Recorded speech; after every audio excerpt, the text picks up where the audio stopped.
Hej och välkomna till kvällens Hippologen live.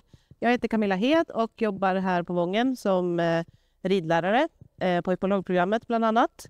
Och det är faktiskt så att i år så fyller Hippologprogrammet 30 år, så det är 30-årsjubileum i år. Det kan man ge en applåd, exakt. Och islandshästinriktning då har funnits sedan 2010 här på Wången. Så att här har det examinerats ett gäng hippologer. Och idag så har jag Angelo Telatin till min hjälp här. Vi ska demonstrera lite om inlärningsteorier. Angelo har varit här på skolan minst en gång per år sedan 2017 och vi är väldigt, väldigt glada och tacksamma för det.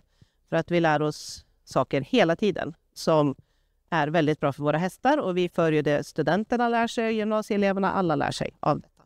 Väldigt viktig information ikväll, tänker jag. Kliniken kommer ju vara på engelska så att man får försöka hänga med. Och det går också att skriva frågor i chatten om man skulle vilja det. Yes, Angelo, welcome.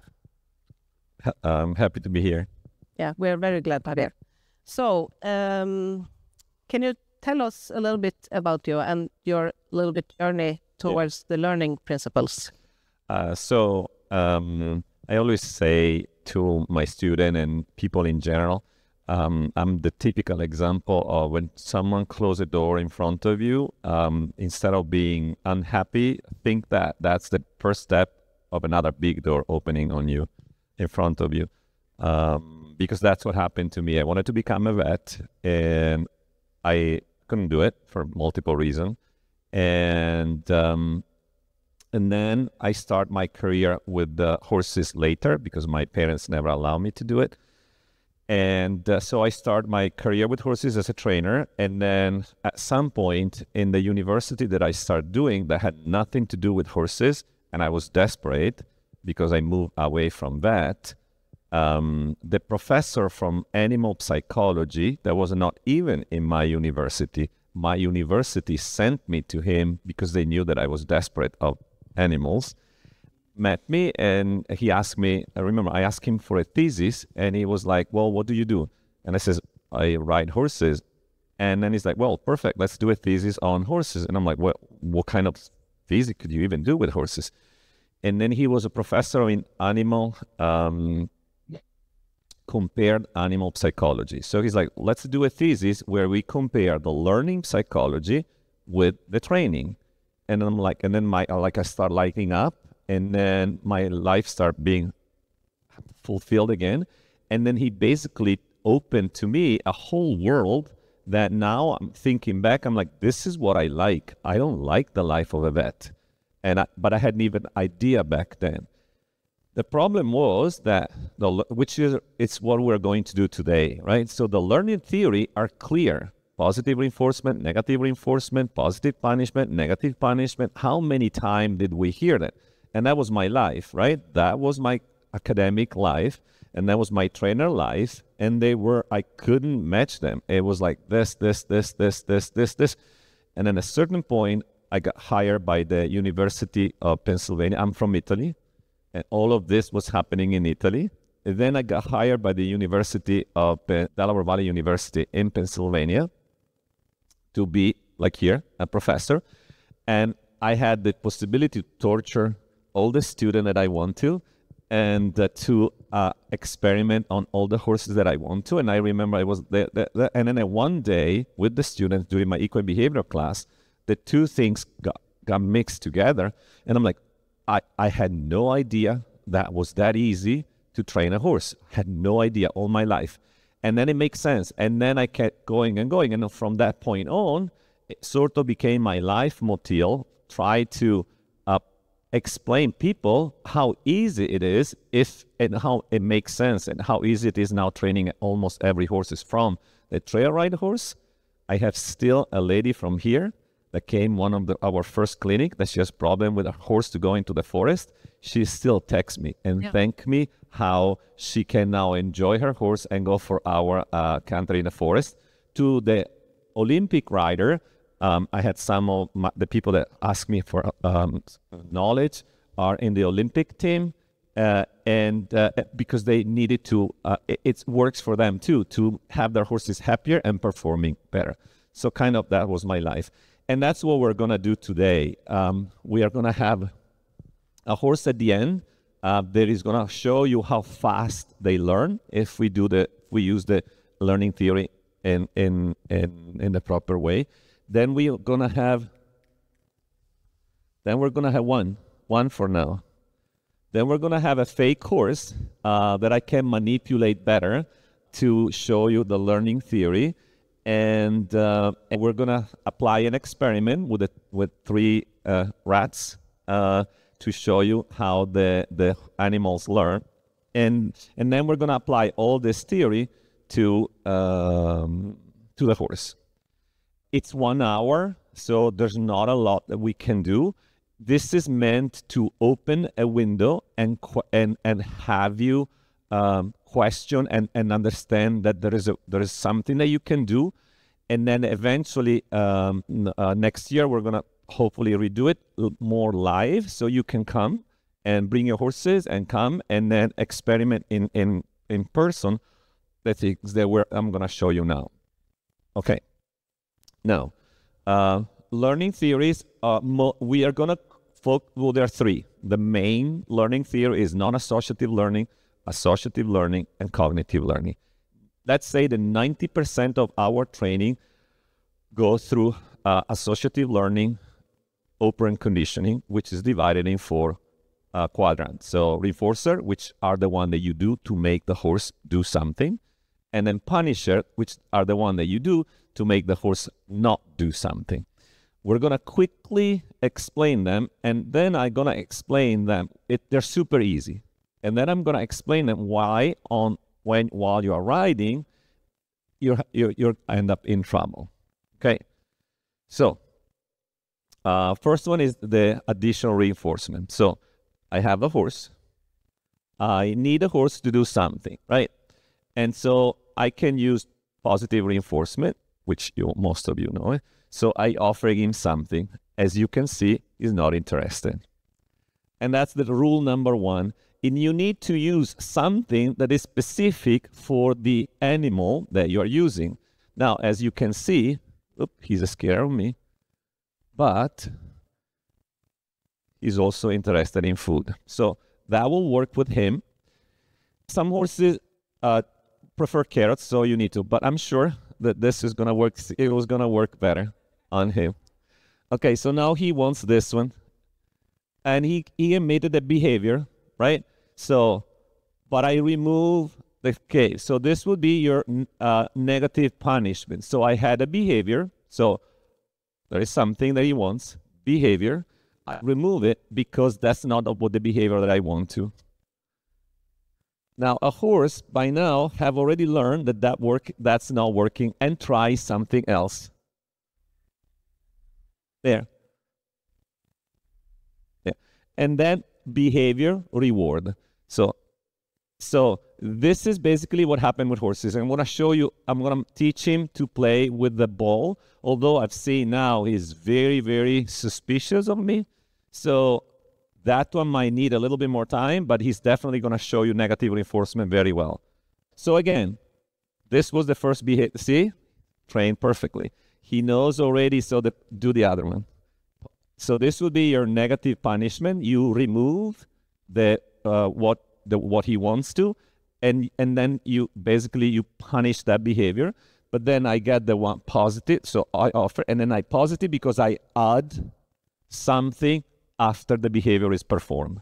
This will be negative because I removed something that he wants to take away. So that will be your positive and negative. And usually positive reinforcement and negative punishment, they're sort of on continuous. One is responsible for the other one. And then based on your timing, one could turn into the other one. Now we go with negative reinforcement, my favorite part with the horses, okay? So now he has no idea what I want to, and then we start the tapping. Wait, do something else. Do the same behavior that you did before with the hand going behind your back. No, The hands behind your back. There. Okay, that will be your paw. The other one. There. There. So this would be your negative reinforcement, meaning you start the pressure. He came out with other behavior. Pressure doesn't mean anything to the horses. So whip doesn't mean forward. Bit doesn't mean stop. Open rein does not mean turn. The horses have no idea what that means. And I'm going to show you with him after. As him. So he came out with some random behavior, mostly fight or flight, and horses would do the same thing. The key was that my whipping was below a second. So he started punching. No. The other one? Yes. So it's the removal, negative reinforcement, removal of the pressure that taught him the behavior. Now, here's the problem. That's what I'm start adding you. So now I'm riding. How do you know all?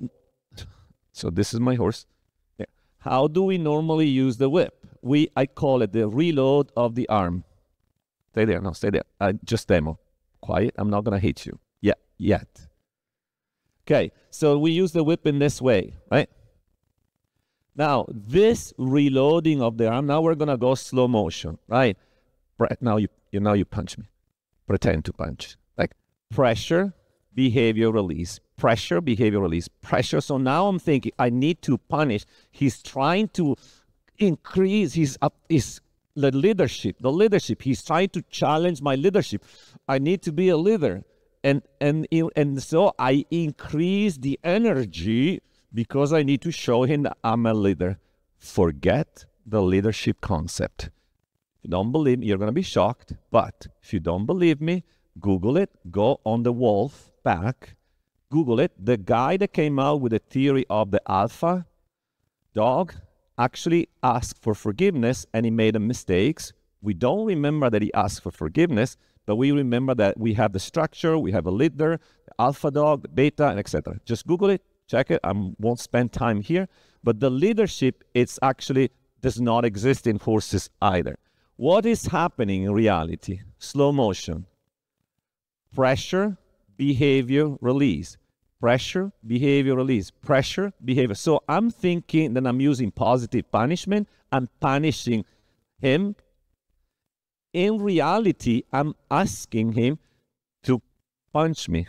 Slow motion, pressure, behavior, release. Pressure, and if I get harder, he's get harder. If I change the timing, it turns into the correct action, which is negative reinforcement. And change. The horse would have changed already by now. There. And you release. Okay. So now, focus yourself. You're in the saddle. So when I do clinic, 90% of my work is finding where in your body so I'm not teaching you anything new. You're not going to think that, I don't have, unfortunately, my horsemanship.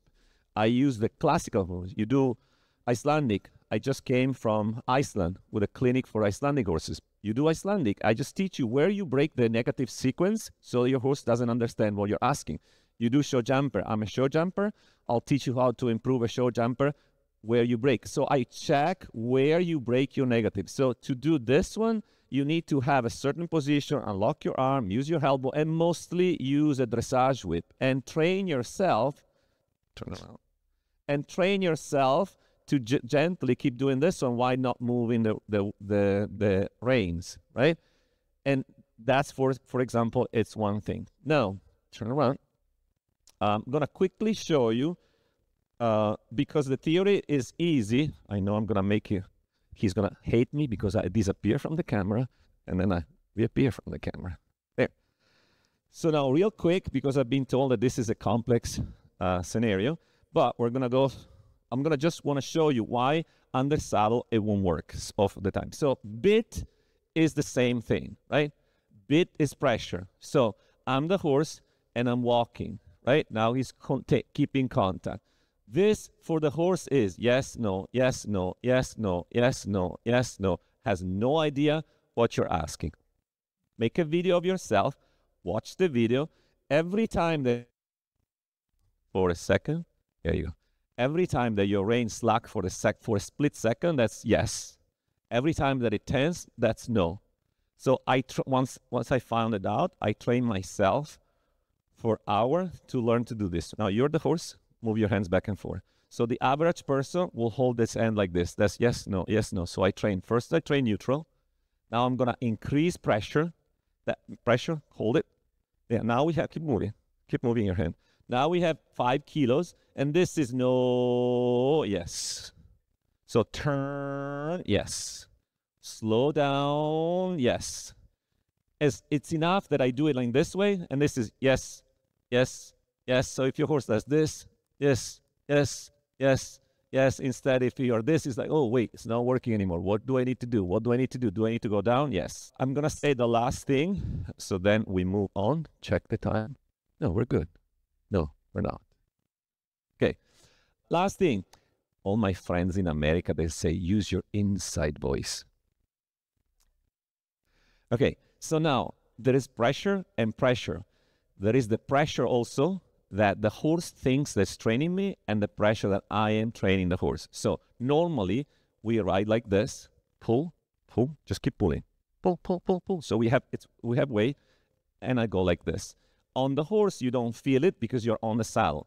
But in reality, if you make a video, watch yourself, every time that the horse pulls, if your sit bones come off the saddle, the horse is thinking that it's training you. You can pull whatever you want to, it goes vice versa. If you go to use your sit bones, there you go. Now he can pull. I made him fall off last time, because if you can see, he's not pulling me away.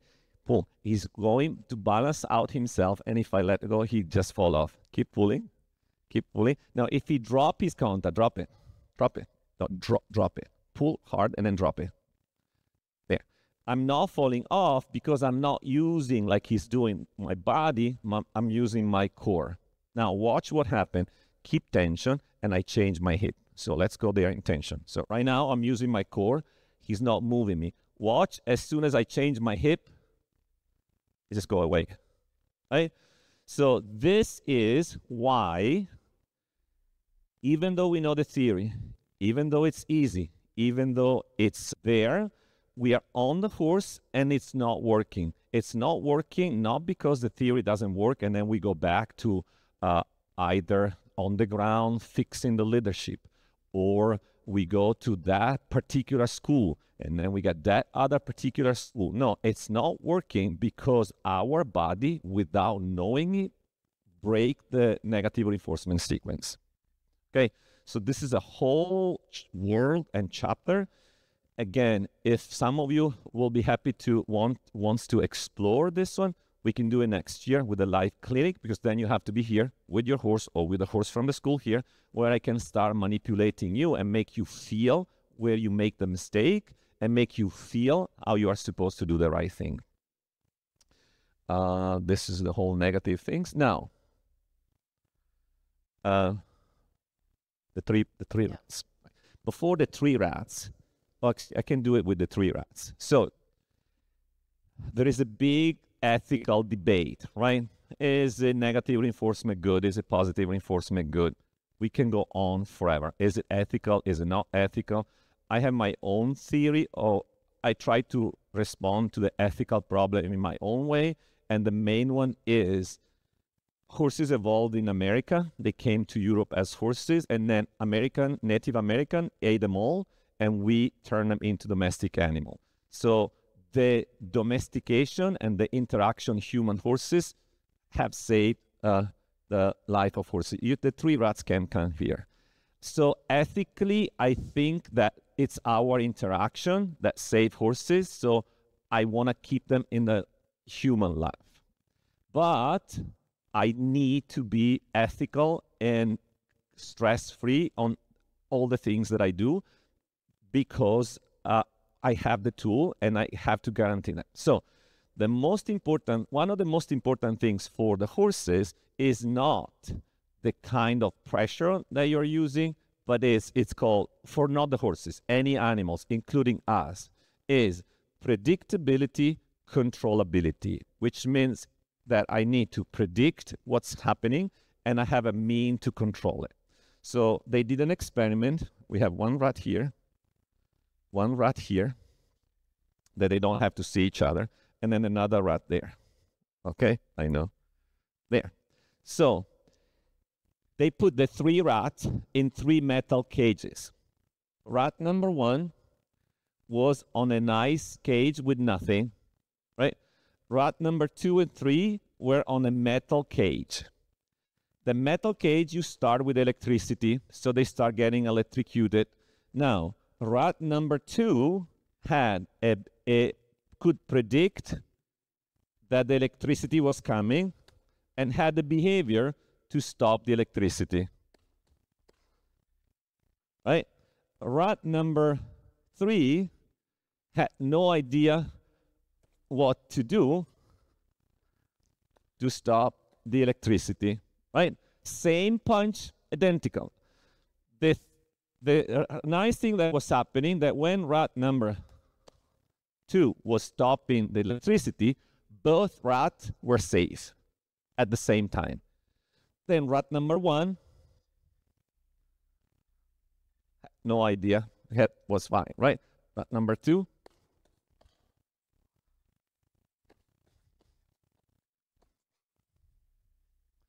okay, now if you noticed, rat number 2 is fine. I'm hitting him, but watch his face and watch his face. They're very similar. But I'm punching him. Rat number 3 is getting mad right now. Right now he could do, there's both ways. He's almost going in learned helplessness because I'm the teacher and I'm here and I have so much power that he does not know if he could explode, and he's getting into learned helplessness. Or rat number 2 is just as happy. Or it could, okay, now what did he do? Okay, what did he do? Did he explode? Was he mad? Did he increase his aggression? So now I need to become a leader because he's challenged my leadership. So now I'm getting more mad and now we're fine. Okay, now, simple. Pressure, behavior, release. There's no leadership, there's no anger, there's no nothing. The no idea, so we have 2 scenarios, right? When we go check with the rat, obviously the rat was on a metal cage and couldn't hit anybody. So the path that he had to take was complete stress and complete learned helplessness, which was what he was going to at the beginning.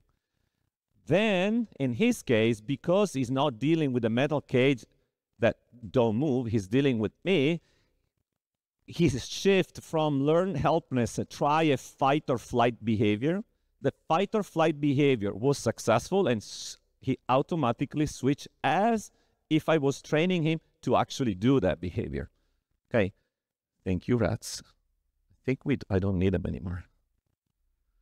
Okay, wait. Okay, so now let's transfer everything on horses. And so then we have time. It's an hour, right? Then we have time for some questions from the public. Let's bring, and I'll get some. Can you bring me the fly spray and then the food and then the bowl? Okay, so why? So this is basically, in a nutshell, the whole world with horses, right? What is my prediction? My prediction with the horses are my aids. I'm on the horse. I want you to turn left. Prediction. The horse know that there is one behavior that stops the pressure. Controllability. If I go right, you're left. If I go right, the pressure don't come. So predictability, controllability, and then pressure doesn't come. But what if my elbow is stiff? What if my leg are not underneath me? Now, I don't have a signal specific that say the same thing. So horse have no idea, do you want to go right? Do you want to go left? What do you want to do? Not only that one, but I start to go right and you're still hanging on that rein. which means that I still feeling pressure. Then I stop going right, I go with the shoulder there. Then you pull the other one, I go with the shoulder there. Then I end up with and then I'm like, okay, now I have a horse that I have no idea which behavior he's supposed to do to stop the pressures. And so we go from rut number 2, that was smiling even if I was hitting him, to rut number 3, that either goes learn helplessness or emit a fight or flight behavior. Now, he is suspicious, so we might not be able to show you the speed in which they learn positive reinforcement, but I give it a try.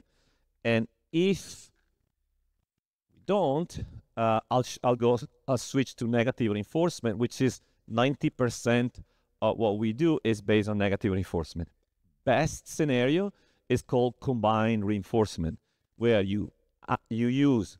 The problem of positive reinforcement is that sometimes the horses don't offer you behavior, so you can't reward them. But negative reinforcement has the opposite problem, that make the horses offer too many behavior. So if you combine them and you start with negative reinforcement to ask the horse, give me something, and then as soon as they give you the right one, you mark them with the positive reinforcement, then you have a powerful tool that use both. Okay, so what's going to happen? 90% horses trigger investigative behavior because it's what Mother Nature gave them to be safe. So they go alert, then they have two choices: investigative behavior, fight or flight. If when they go to alert, we pressure them because we think that they are avoiding our work, 90% they go in fight or flight, and we teach them to do that one. If we wait, the horses 90% goes into investigative behavior. So the first time he's going to touch it for that reason, and then I'm going to reward it. Then the second time, pay attention, he might come for the food, so I fake it to take it away, negative punishment, but under the ball to provoke accidentally. Remember this word, right? So the behavior that you want, it should be there and should happen accidentally, but right away. Then I reward it twice. Let's see. So he's going to be suspicious. He's going to smell it there. And he's going to come and touch it. Now, the second time, he's probably going to come for the food and not for the ball. See? So then I'm going to, there. Smart. Okay. So then he's going to come for the food. I remove the food. There. He's a genius. There. This is the speed. There. Now, soon, he's not going to come for the food anymore. There. Because he knows that the food is not coming until he touches. There. He's amazing. Let me turn around so the camera may see him better. Okay, so here I have the food. He has a choice there. Watch that. There. See? There you go. Now he's choosing to go for the food and not. This was my aha moment with a clipper. And a horse, that's what I told you. Right? I have my learning theory here, my horse experience here, couldn't question, and then I had a horse that I couldn't. I know you're good now, right? We're good friends. We're friends now. Good. So I was clipping, right? And then I'm thinking, well, I do clip food and I do bzz, bzz, bzz. So I'm thinking I associate the clipper to the food, done. Then I clip him.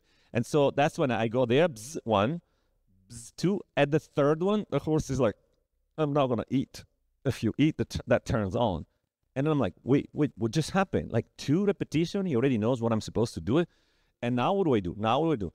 Then I thought, well, then I go to habituation. I just put the clipper on top of a food bucket. I leave it there the whole day. He went to a corner, repetition of a behavior not connected to a behavior goes into habituation. He did. In 2 days, he was eating under the clipper with no stress. Done. I take the clipper and I start clipping him. Couldn't even get close. Why? The operant response that a horse does, it's not connected to the level of anxiety of the stimulus. It's something that they use to stop the stimulus. So actually, the worst operant response that you have, it's not a horse more scared than another one. It's actually less scared because it's so good in creating you problem that the problem never happened. So we did the ball. You were a good boy. Now we do the whip. So then I'm like, okay, so then let's reverse it. I got there with the clipper. The horse went up in the air, came down, shut the clipper off. Turned the clipper on, went up in the air, came down, shut the clipper off. And the horse is like, oh, wait a minute. If I go towards the clipper goes stop. In 5 minutes, he was with the nose like this. He was with the nose hitting the clipper to turn it off. And every time it was skipping, I would turn it off. And then I start clipping him, and then every now and then, I would give him the clipper on the nose, and we turn it off, turn it off, turn it off. Predictability, controllability. He had the behavior that could turn the clipper off. For him, that was fine. The clipper was no longer a monster because he could control the clipper. Now I'm going to show you the speed in which they work. So, same thing. When you're on the saddle, why they make you do circle? Why they make you do certain exercise? Because the exercise is going to provoke the right behavior so you can reward it. So, I always, let's see, I engage the public here, and maybe I'll repeat what they say. So, if I start whipping him on his hind leg, what is he going to do? Some of you already know the answer. What is the one that already saw my clinic? Don't say it. Okay, so if I'm whipping on the hind leg, what is he going to do? Nobody? Move. So you usually move away or move forward, right? Because the horses naturally move away from the pressure. Pressure doesn't mean anything. Pressure means do something. It's my job to create the scenario where the behavior that I want, it just happened by mistake, like the investigative behavior. So I am going to teach him to move into the whip because nobody teach the horses that one. So I know that he does not know it. To do it, I'm going to start tapping him. And then while I'm tapping him, he's going to emit random behavior. I am going to go into that wall there. So why? Because all the behavior going away from the whip, he will try and then try something else because the wall is there. If I do it here, he'll quickly move away, self-reward himself, and think that that's what he's supposed to do. Then he's going to try to go backward, maybe kick me, maybe rearing, we don't know. I'm going to try. So to prevent those one, I am going to pull him forward and turn the head towards the wall. 90% mechanically, I provoke this behavior, which I will reward it. So again, when you start a training sequence with negative reinforcement, you need to make the things you want to reward happening. Then we are going to count. He looks smart. So we're going to count 3. At the third one, I'm going to just move the whip, and 90% behaviorally, he's going to just do it. Right? Okay, let's go.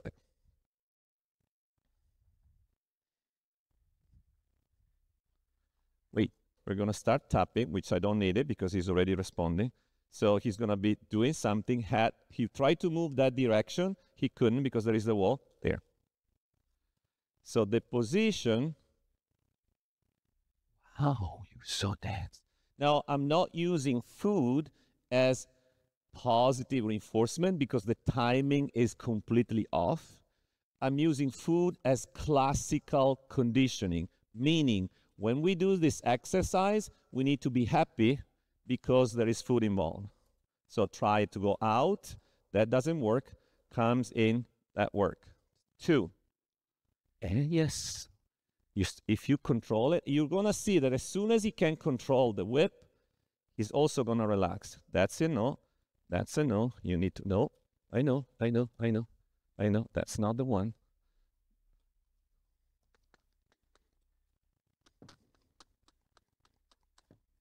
There, that's the one. Good boy. And now we're going to eat. Okay. This is also to show you that most of the time, we think that our horses knows what the whip means, but in reality, most of the horses have no idea what the whip means. When we use the whip, it's just there, good boy. Most of the time, they get tense, and we think that they know what it means. They just get tense.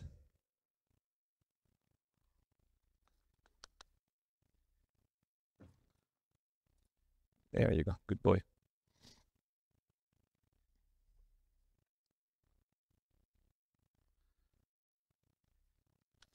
There you go. Now, in very few minutes, not even, he could have been faster. And I'll explain you why. There you go. There you go. Good boy. It could have been faster, but he's here for a reason, because he's very reactive. You're going to see now with the fly spray. He's very reactive. So I had to go through the first phase where he associated the whip with random behavior. And so I had to go to that little split second extra. Normally a horse that is not afraid of the whip will just react right away, right? Okay, so this is the speed in which they learn.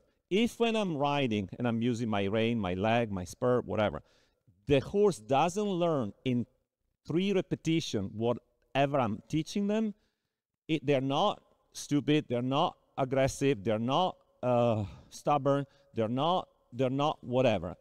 I have the wrong sequence, I need to break it down more and control if my elbow, my leg, my something lose the pressure at wrong time, so my horse has learned the wrong thing. And fly spray. And yeah. So he's here because of the flies, because he's also very tense and very afraid. So I'm gonna use the fly. I still have food here, but I'll get some more. Okay, so now we're gonna try to teach him to not be afraid of the fly spray. It might not work or might work. We don't know. Even if it doesn't work, we talk through the learning theory. So if I start using the fly spray, he's going to fly away. I'm going to try to do here in the middle. And I'm going to reward the still behavior. So when he's still, I know, as soon as I have the still behavior, I'm going to stop the fly spray. He's going to learn that the release behavior is no more panicking, which is not panicking, it's like moving, but it's the still behavior, and then he will allow me. If that doesn't happen, I'll go into a corner, because the corner will provoke the still, which I can reward it. If the corner is not enough, we'll take a video of him in the stall. Usually I do it in the stall because I have 4 corners, and then sooner or later the stop happen, and then they're like, oh, wait a minute, it's the still behavior. So let's see.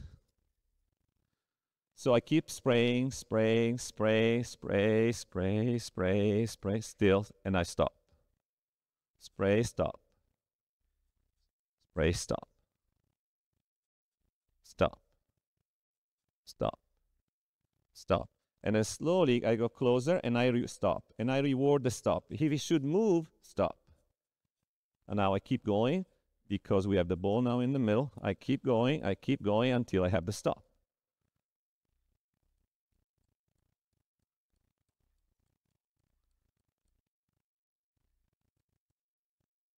Spray, stop. Spray, stop. Spray, stop. Spray, stop. Spray, stop. Spray, stop. Spray, stop. Spray, stop. Spray, stop. Spray, stop. Spray, spray, spray, spray, stop. Spray, stop. Spray, stop. Spray, stop. Spray, stop. There you go. Good boy. Spray, stop. Now he's realizing that the still behavior stopped me, and I'm also using a little bit of investigative behavior. There you go.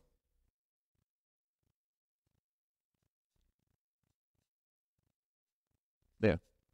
Now, I should go into the corner, so I can go closer and closer. He moves, I keep spraying, pss, pss, pss, pss, pss. Stop, I stop. He moves, I keep spraying, he stop.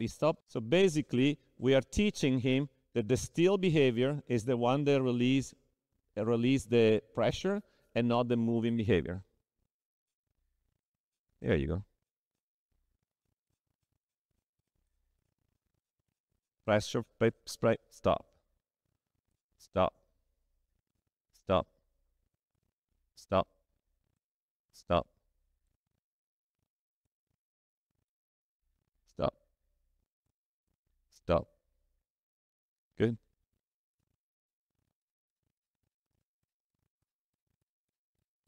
Stop. Stop. Stop. Stop. I'm going to go on the wall here. So we're going to try to do the same thing. Like I said, this is not the perfect scenario to do it because there. No, you're not going to go backward. There, good boy. There you go. So pressure, release, pressure, release, pressure, release, pressure, pressure, pressure, pressure, release, pressure, release, pressure, release, pressure, release, pressure, release. There, pressure, good boy. Now, what's happening?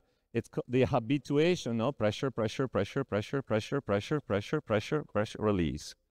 Pressure, pressure, pressure, release. Pressure, pressure, pressure, pressure, pressure, release. Pressure, no, that's the other behavior with the whip, the release. Good. Pressure, release. Pressure, release. Good boy. Pressure, release. This would be called extinction burst. There you go. There you go. Now it's all wet. Good boy. Yeah, now it's all wet and he let me do it. There you go. Good boy. Okay, so in what's happening right now is behaviorally, he's choosing to use the still behavior to stop me. At the same time, the spray touch him, a repetitive action that is not creating pain or fear anymore. And then the habituation will kick in. This is called, the term is called differential reinforcement of an incompatible behavior, the scientific term, meaning the old behavior, if I spray, I reward myself by moving away. Pressure, reward. Pressure, reward. That's the old behavior. I don't punish the whole behavior. I just remove the reward, which means now I spray, and even if you move, the spray is not going away. So I remove the reward of the unwanted behavior, which is called extinction. And then I reward the incompatible behavior. I reward the still behavior. The still behavior is incompatible with the moving away. Then he's going to choose to do the still behavior, and he's going to forget to do the other one. By choosing the still behavior, he's going to get contact with the spray. At that point, the repetitive action of being in contact with something that doesn't create pain or fear will kick into the habituation, which is the most simple form of learning. We don't need brain for that one. Our stimulus, tactile stimulus, will kick into, and then he will go into habituation and not care anymore about the fly spray.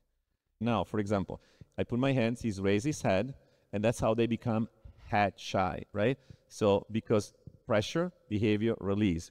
We had a horse in these 2 days that doesn't want to have his ear touched. See, there you go. And then I just stay there. I'll just stay there. He went up, up, up. That didn't work. Now he's coming down, and I reward him. See, up, up, up, up, up, up, up. That doesn't work. He comes down. It works. Okay, sorry. One question about the fly spray. Now you were only on the left side. Is it still... Do you then have to start all over again on the right side? Yes. Yeah. So actually, that's a good point. So when you teach with the whip, the first time, for example, to move into the whip on one side, and then you go on the other side and you tap them, they still go on the first side because their thought process is pressure, I need to go right, pressure, I need to go right. And then it doesn't matter where you give the pressure. So then you actually have to extinguish that behavior. Keep going, it's going to be harder. Extinguish that behavior. Then they're like, okay, I thought that was working, and then they come left, and then they go left. Then you go right, and they go left, because you just extinguish. And then you do it 2 or 3 times, and then they start saying, oh, wait a minute. If he touches me here, it's this, but if he touches me here, it's that. And that's the same thing with the leg. We think, so we teach leg, forward, and then we put one leg and we think that for the horse is lateral. No, it's forward. So you put the leg, they go forward, they keep going forward, then we get mad with the bit, and then we try to fix it. And then we start a fight. They go behind the bit, above the bit, drop the shoulder. It's simply that the horse had no idea that one leg means lateral. So what do? We walk against the wall in 30 degree. Right before they hit the wall, we put the one leg. The wall is going to make them do this, and then we remove the leg. So then they're like, oh, wait a minute. 2 legs means forward, 1 leg means this, and then we go the other direction. Okay, so same thing. Fly spray, you do it one side, then you do the other side, and that will be done forever. Yeah. Other So horse training and the working with horses should be really simple, and you should think about what you teach them, and that you maybe teach them all the time, actually. Yeah. Yeah. And also remember breaking down. That's why I liked, quote, classical training. All your exercises they're already codified. Like the before doing shoulder in, I do a counter shoulder in, heads to the wall, because that's easier for the horse to understand. Before doing half pass, I do the shoulder in and haunches in. So then both transform into half pass. With your Icelandic, you have all sort of exercises that you do that they're going to make your horse to do something. With my jumper, for example, I have all sort of exercise that they slowly teach them to jump. I jump with the collar. I love to jump with the collar because I have a whole series of exercise that teaches the horse to jump big on their own, step by step. So then by the end, I don't need the bit. I just need to tell you, let's jump that one, and you do your thing. Yeah.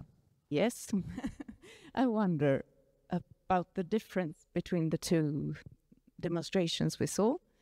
With the whip, you made a pause and you said you gave some food to keep them feel good. And why did you not choose to do that? Yeah, with the flies. With the fly spray. Yeah, I actually do it. I use food also with the fly spray. And that would be classical conditioning. It's not connected to the food. Was not a positive reinforcement. Was to associate a nice environment to the stimulus, right? So I normally do it. The problem is that I don't have a third hand. So he was very tense. So I know that when I start negative reinforcement, my timing has to be perfect. If I miss the timing, I'm teaching him to be more afraid. Right? So with the whip, he wasn't that tense, and the whip, it was just whip, and then I go like this. With the fly spray, it would have been, normally I have my pouch that I left home that I open and stays open. So it's easier for me to multitask with food and fly spray. And also, I'm not in the stall. If I'm in the stall, right, at the door, so I'm safe, I just let him be like this. So I'm in the stall, I let him be like this, I start my spray, and he goes into one corner, and then I stop the front, and I give food. And then I start again, and I do it. I have 4 corners and a loose rein. If I do this one, I don't have corner. So the still behavior, it's never going to happen. I'm going to keep rewarding the other behavior, right? So I need to make the still behavior happen to be able to reward it. So again, if I'm here, tell me when he has a chance to move and say, oh, I can't move, and I stop. I'm like, oh, wait a minute. I don't move, he stops. I don't have a chance here. It's too open, right? So that's why I was more focused on creating the still behavior with this hand and rewarded with this hand rather than stopping at the wrong time and then giving food. But yes, to your answer, yes, I do add food. Even when I do the injection desensitization, I add food in between as a classical conditioning to associate positive emotion to fly spray.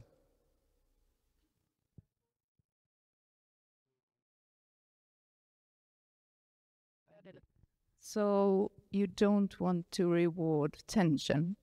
Correct. You want the relaxation as well, not Yes. only stillness. Yes. Thanks. Yes. Thanks. Yes. But relaxation also comes from the knowledge that the fly spray is no longer a monster, because once he started feeling on his skin and he felt that it wasn't that bad, then the relaxation comes also from habituation. So exposure of a stimulus that is not threatening nor painful goes into habituation, which take away also the tension. Oh, and using food during tension, in this case, is not rewarding tension also. Yeah. It's adding. Okay, other questions from the... Okay. So, but we can say that timing is everything. Yeah. Actually. Yeah. Yeah. And so again, 90% when something don't go wrong when you're in the saddle, it's because the negative reinforcement sequence is broken due to our leg position. Normally we like with the leg like this, so we tend to fall backward, and then falling backward, we use the rein to balance ourselves. The horse at the walk moves, we move, and so there's so many moving parts that breaks the sequence pressure release, that the horse has no idea how to interpret. So the game is videotape yourself, watch while you're riding. Whenever you have this happening, there is a miscommunication with the horse. I have some picture, very nice. I put a rein tension on the rein, and so I did a perfect half fold, and you can see the rein that does this, the pressure that goes up, the pressure that holds. It doesn't have to go higher. You go up enough to annoy the horse, then it stays steady, and then when I had the behavior from the horse, you see the pressure to drop. Then I put the rein tension to multiple people that I try, and if you go watch the graph, there's never this. It's always this. Because the elbow is pressure release, pressure release, pressure release, pressure release. So to those horses, the hands don't mean anything. Now, does that mean that the horse don't do the things that we're asking? Yeah, they do it. And then, but we're always unhappy on how they do it. And then when I do clinic, especially with the jumper, that they have the horses with their heads like this, right? So they tell me how the horse is difficult and this, but they're usually good horses. They still jump, they still win, they're just difficult. With those horses, my favorite part is literally, I take away the bit and I put the collar.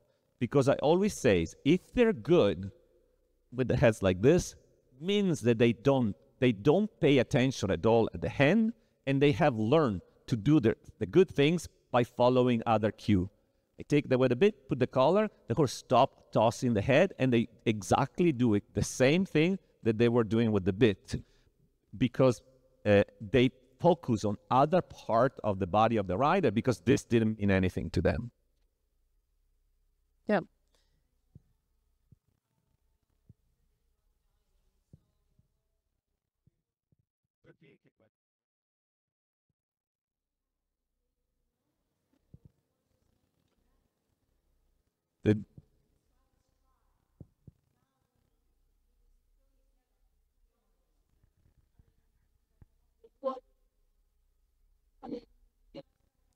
The last things that we can talk about, which is the problem on him that we have most of the time, is this muscle. Take a video. This muscle should be inverted, and they get inverted because we have the bit here, and then when they try to stretch, they hit our hand that is locked, and when they come back, the rein slack. Make a video of yourself and watch it. So my hand is there, the rein is here. When they do this, the rein slack. So basically, when they tight this muscle, the rein slack. So if you have a horse that is like this and is tense, it's not tense.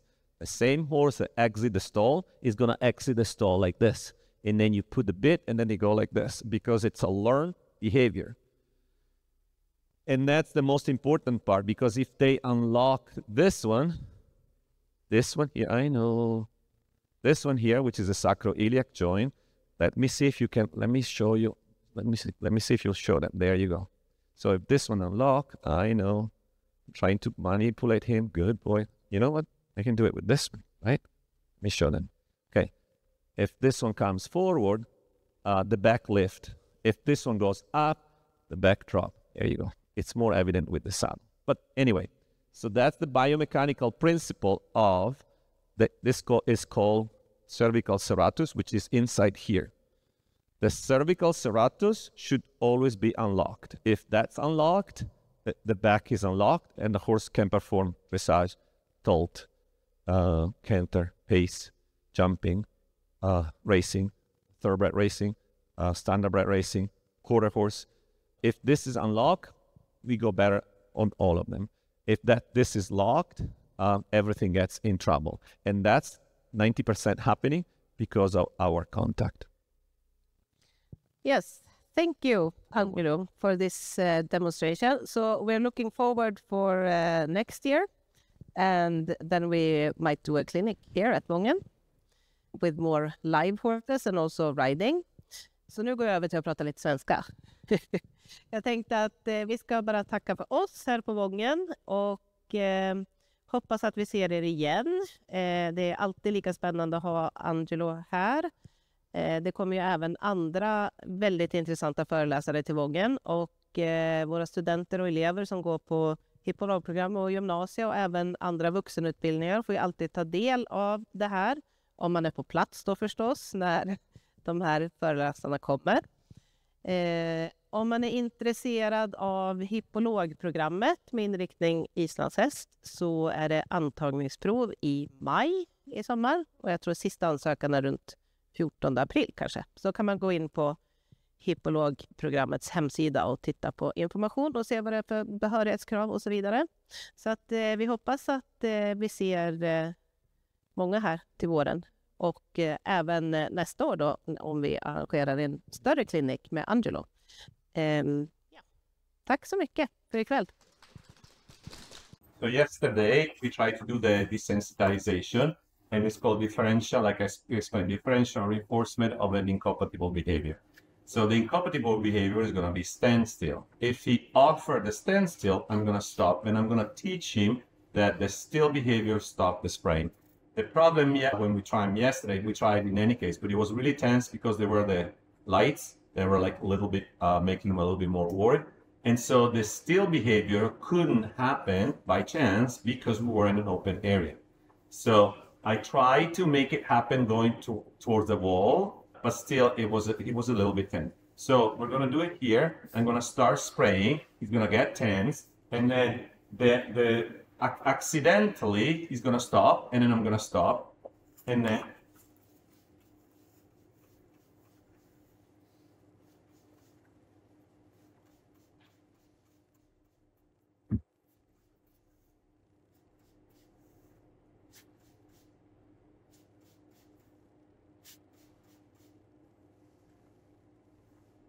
so as you can see in here, because the still behavior, he has the possibility to do it more. There, and then he goes from alert, because now I can actually put him all the time, then it's going to relax. Okay. And then we told him yesterday to target, and then he gets the reward. So also this for him, there are two releases. One release is target, yeah, and the other release is the still. There. Now that he has learned,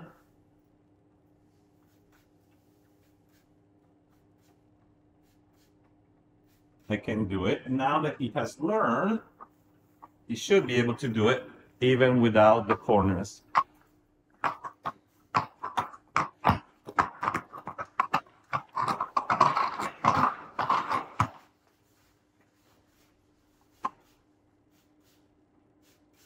Yeah. So the tension that was yesterday was, again, because this works really, really fast. If the horse offers you the still behavior, to offer the still behavior, you have to create a scenario that makes him offering it, and then you take it away. 2 repetitions, especially with the fry spray. 2 repetitions, and then he learned already to switch, and it's very fast, because if you remember, if you watched the video of yesterday, the target training, it took me not even 30 seconds to teach him this play game. No, let's do it. You need to target that one if you want to treat. There. Teaching that game, it took me 30 seconds, so it's really fast.